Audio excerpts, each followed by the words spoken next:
Hello, dear students. How are you? Are you okay? Yes, because I'm okay. Well, I decided to record this video for the week. So this will be basically the two classes that we have. And I thought about creating a review. So you guys keep in touch with the language and then we reinforce things that you've studied before, right? So this video is for the MYP 3 students, right? And basically, I like to cover the main aspects, the main points that we've studied so far.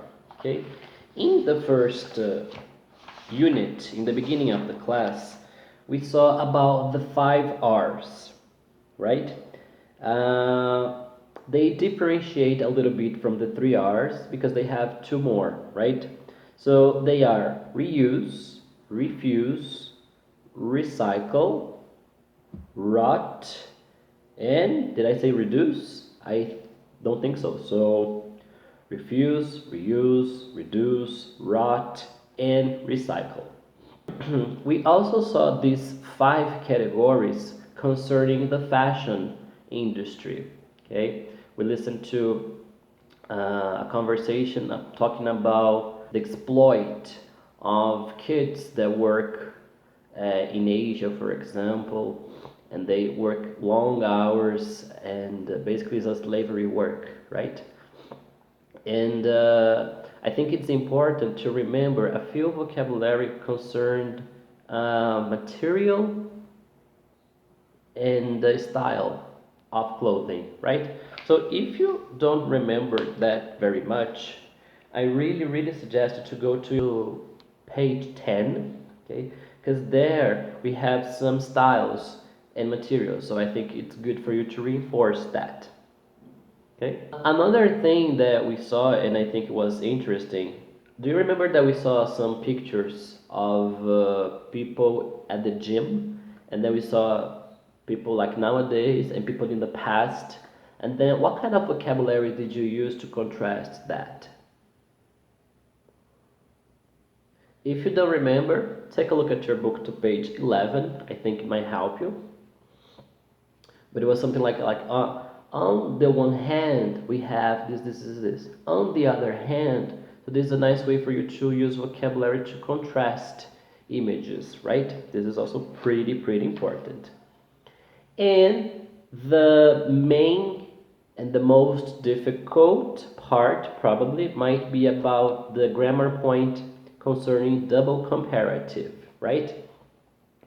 Well, teacher, what is a double comparative? A double comparative is a sentence that we create in order to emphasize something. And there is one detail in special. If you modify one thing, there will be a modification in the other part.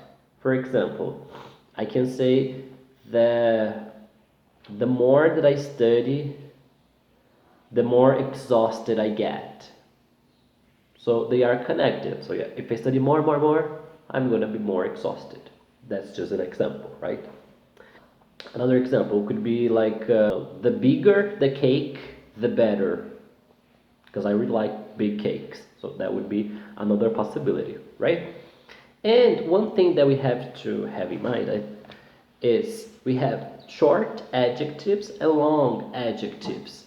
So remember, if the adjective is short, we are going to finish it with ER, right? So for example, the adjective clean, when you make a comparative, they would say cleaner, right? Or happy, happier.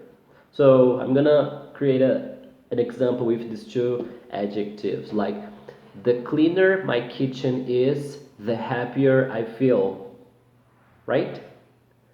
Okay, and what if the adjective is long?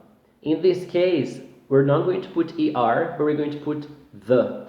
Like, I'm going to use the same example, but with a different adjective. The cleaner my kitchen is, the more comfortable I get. You see? So that's tricky, that's confusing sometimes, but just bear this in mind. When you use a short adjective, use er. If it's a long adjective, use the blah blah blah, right? Just to finish, I'm going to read two more examples from the book based on the life scenes one. I'm getting more and more stressed about not being able to finish it. Now it's getting harder and harder to tell them apart. Fashion has become more and more disposable over the past decade. Right? Well, continuing, another part that I think it's important is vocabulary related to correct misunderstandings. So, what if you're trying to develop to make a point and then a person suddenly says, or the person doesn't understand or says something contrary to what you said? How can you correct this misunderstanding? Okay, how can you react to that? Well, if you don't remember, I'm really going to suggest you to go back to page 14 just to check it out. I'm not going to say that, but I think you should know that by heart. Or just try to practice this, right? Okay. And we finished Unity 2. And I'm going to check with you some vocabulary related to crimes. Remember that we listened to a conversation, a kind of interrogation or interview about a lady talking to a guy, and he accidentally helped another guy enter a house and steal a few things. What kind of crime is that? If you said burglary, that's right. Remember, a burglary is a theft when you break into a house and normally there's nobody there, you know. We've seen a lot of vocabulary related to crimes like arson, carjacking, pickpocketing, fraud, terrorism, drug dealing, and so on. So I think it's a nice way for you to keep checking it out. And also how to modify these nouns into verbs or to create another noun but concerning the person. For example, arson, that is the noun. We've seen that the person is an arsonist, and the verb is to set something on fire, right? What about the other verbs, the other nouns? Do you remember them? If you don't, check it out on page 21 for more information.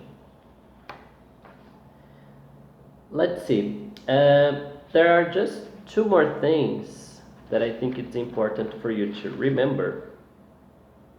Is concerning vocabulary that you can use to gain time while you're thinking. I remember that I told you about some fillers.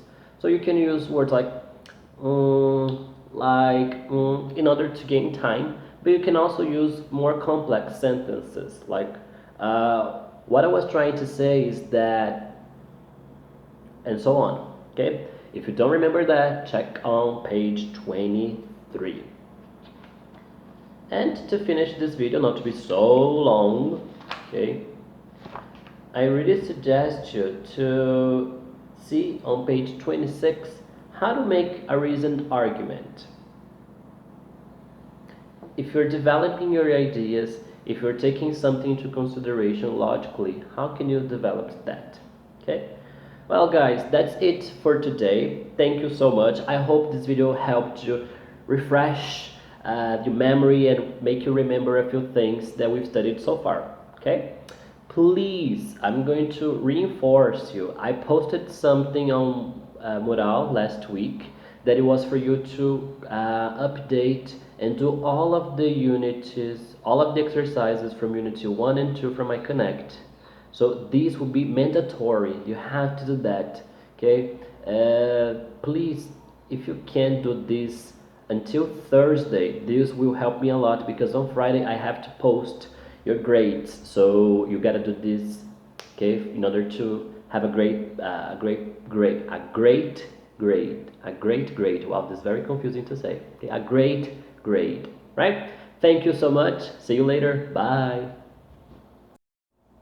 And another thing, just to reinforce again, I've asked you to post to send me the images of your homework. I think it's page 19, if I'm not mistaken, about resource book. So you can send me an email. It's on Mural. Check it out there, and then you send me the homework. Okay, so I can correct and give you grades about it too. Bye.